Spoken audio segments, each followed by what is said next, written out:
Thank you so much for asking about the red boots. This was actually one topic I really wanted to talk about. There's very little public information on them, despite being one of the most effective life-saving tools for foals with leg deformities. And Bambi's story, along with 17 others, all began with just one single pair of these boots right here in Alberta. The boots were created by Dr. Agustin Almanza, an equine veterinarian from Argentina who developed the first orthopedic devices for foals back in the year 2000. These photos are from his official website, which I'll read now for you. My name is Agustin Almanza. I am an equine veterinarian who grew up among horses in the Argentinian Pampas. After several years of work in Lexington, Kentucky, I developed the first orthopedic devices at the request of leading veterinarians such as Larry Bramlage and the equine clinics there in 2000. I completed my specialization in equine surgery and internal medicine at the Atlantic Veterinary College in Canada and equine ultrasonography at UC Davis, California. I was then headhunted to work in Europe and Asia in a leading practice, attending some of the best show jumpers and dressage horses in the world for several years. I established Red Boot in 2007, and since then I've been helping managing foals and horses with deviated limbs, fractures, and even amputation. Red Boot products are used worldwide, and I'm always seeking for constant innovation.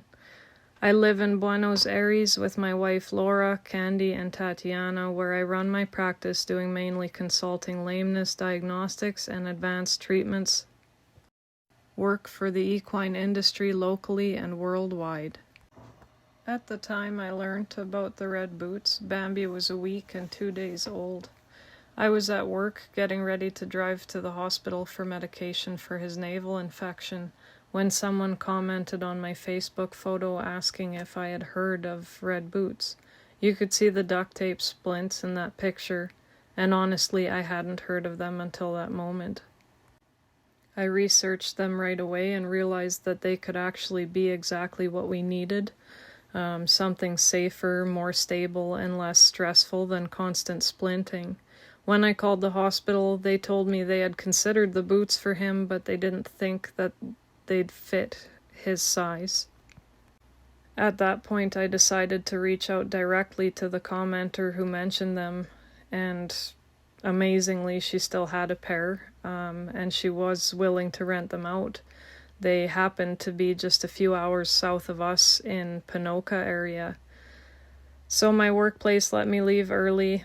I loaded up my kids, picked up Bambi's medication, and we made the drive the same day. She wasn't sure if they were regular or large size, since the boots do come in a large size. But she said worst case scenario we could remove the padding if they were tight and still try and fit them on him. So we brought them home, and within 24 hours we fitted them onto him. For the first time he was able to bend his knees and lie down gently without having to fall down.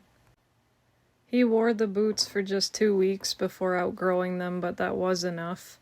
His right leg, which had been bowing outward, corrected completely, and the rolling in his ankles stopped.